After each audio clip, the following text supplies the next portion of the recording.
Ngayong adlaw sa inyong tanan guys. This is Jet. This is a glimpse of my day kagapon.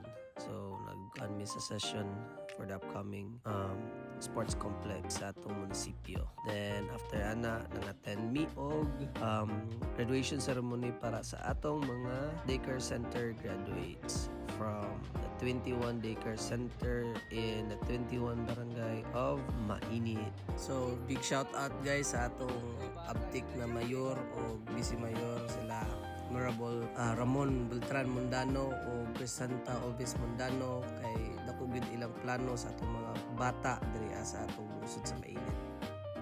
During the pita, tanggid na pa ang mga ginikanan na lipay kayo nakita na ilang mga bata diri So diri lipay pugko kay nakitaan po na ang mga bata sa daycare center sa among barangay sa barangay Paco. Uban po dahil na ako tuod ang mga abtik na to ng mga Sangguniang Bayan members sa lungsod sa Mainit. So SK Federation President ay tuod ko guys no sa lungsod sa Mainit.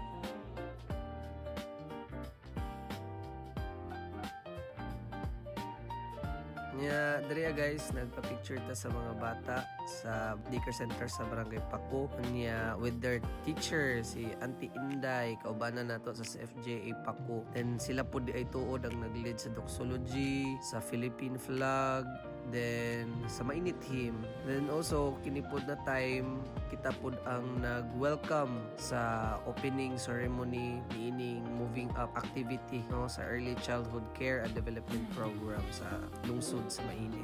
Isang opportunity na maka-appeal ni any na event.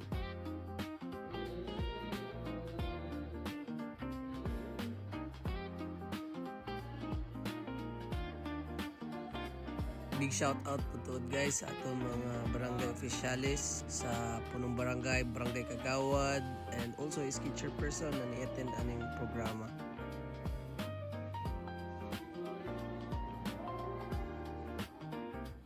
Dere makita na to si Lancelot o si Nailor na ubanan gyapon nato sa atong simbahan nya di as kapitan sa Shana.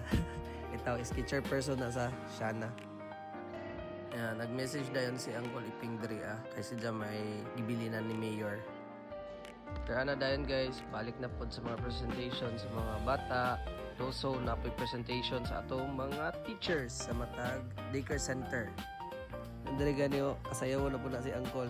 Sayaw na gid na matindog na ron. 1 2. Sayaw lagi Uncle. Si SB Dexter kabahog na to na guys. Bright kayo ng tawhana. Hindi na basta-basta. Makasama po na nato community guys. So, congratulations sa mga bata, sa mga ginikanan, sa teachers. Also, congratulations sa atong MSWDO na nag-organize na na event. Big kudos to Ma'am Ann. Congratulations Ma'am. That would be all guys. Thank you!